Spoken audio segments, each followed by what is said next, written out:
नमस्कार, India first के astrology first में आपका स्वागत है। मैं हूं पंडित विनोद गौतम, ज्योतिष मठ संस्थान भोपाल से।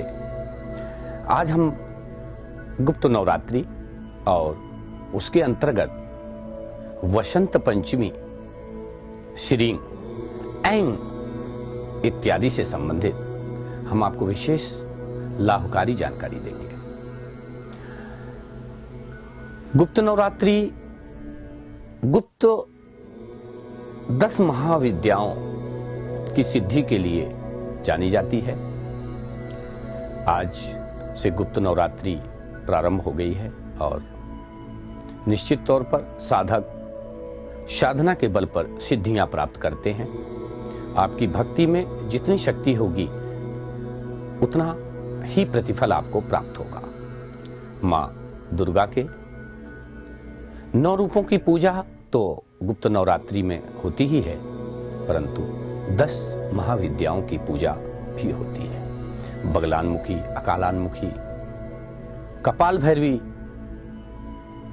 प्रेतानमुखी और अन्य तारा, छिन्नमस्ता, धूमावती इत्यादि जो हमारी 10 महाविद्याएं हैं, इनको प्रसन्न करने के लिए तरह तरह से उपासनाएं की जाती हैं।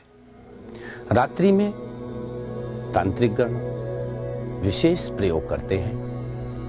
ये सभी देवियां तंत्र विद्या की सिद्धि प्राप्त कराती हैं। साधक गणों को गुप्त नवरात्रि में गुप्त विधि से पूजा पाठ इत्यादि मंत्र हवन जाप करना चाहिए। साधकों को इस नवरात्रि में पहले ज्ञान अर्जित करना चाहिए, इसके पश्चात ही इन महाविद्याओं की साधना करनी चाहिए। इसी कारण से ज्ञान की और वाणी की देवी मां सरस्वती जी का तारीख 16 को मंगलवार के दिन मंगलकारी आगमन होगा, अर्थात माता सरस्वती जी का प्रादुर्भाव, उनका जो वसंत पंचमी का शुभ अवसर पर वैकुंठ में भगवान विष्णु जी के समक्ष हुआ था। बसंत पंचमी के दिन माता सरस्वती जी का प्रादुर्भाव कैसे हुआ, इसको जानने के लिए संक्षिप्त में हम आपको बताएं कि माता सरस्वती जी जब ब्रह्मा जी ने सभी प्रकार के जीव जंतुओं, पशु पक्षियों, जलचर, थलचर और नवचर इत्यादि प्राणियों का निर्माण किया, उस समय पर उनके अंदर पिंगला शक्ति, चेतना शक्ति, वाणी इत्यादि के लिए ब्रह्मा जी द्वारा भगवान विष्णु जी का आवाहन किया गया। भगवान विष्णु जी ने अपने तेज से मां दुर्गा की आराधना की। मां दुर्गा जी ने अपने ही रूप से ऐंग मां सरस्वती जी का प्रादुर्भाव हुआ। माता दुर्गा जी के इस रूप को देख करके ब्रह्मा जी सहित अन्य देवतागण बहुत प्रसन्न हुए। जैसे भी उनका प्रादुर्भाव हुआ, संपूर्ण जगत में चहल पहल मच गई। लोगों को बुद्धि विवेक आ गई। सभी जगह पूरा जगत चहकने लगा।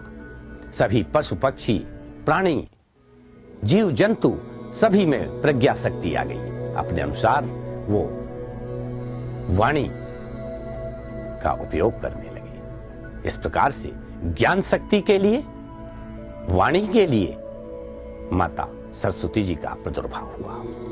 तारीख 16 को मंगलवार को रवि योग, अमृत सिद्धि योग, इस बार इस त्योहार को, इस पर्व को, जिस दिन माता सरस्वती जी का वसंत पंचमी के दिन प्रादुर्भाव हुआ था, इसके महत्व को और भी बढ़ाता है। अमृत सिद्धि में अमृतमयी और रवि योग में संपूर्ण प्रकार के कार्यों का फल कई गुना बढ़ जाता है। ऐसे में इस बार की वसंत पंचमी आपके लिए विशेष सिद्धि प्रदान कर सकती है। खासतौर पर उन बच्चों के लिए जो बच्चे पहली बार विद्यारंभ कर रहे हैं, पहली बार अच्छा आरंभ कर रहे हैं उनके लिए बहुत अच्छा शुभ फलकारी मुहूर्त बन रहा है। ज्ञान और वाणी की देवी, बुद्धि की देवी माता सरस्वती जी के लिए इस दिन बुध का चौघड़िया, बुध का घोड़ा और गुरु का होड़ा सर्वोत्तम माना गया है, जो कि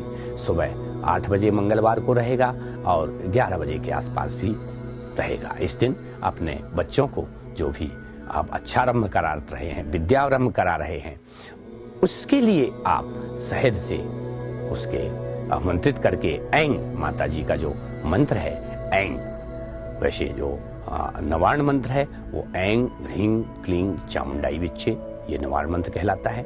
महाकाली, महालक्ष्मी, महासरस्वती, लेकिन माता सरस्वती जी का ऐंग ऐंग मंत्र का उच्चारण आप अवश्य करें। आप चाहें तो अगर आप प्रतियोगी परीक्षा में सफलता प्राप्त करना चाहते हैं तो भी वाणी की देवी पर आप ऐंग मंत्र से आप जाप करें। साथ ही शहद अपने बच्चों को जरूर इस दिन उनकी जिह्वा पर लगाएं। माता जी को शहद का प्रसाद लगाना ना भूलें और उस प्रसाद को अपने बच्चों को, जो पढ़ने वाले बच्चे हैं, विद्यार्थी हैं, उनकी जीभ में उस शहद का जरूर स्पर्श करा दें।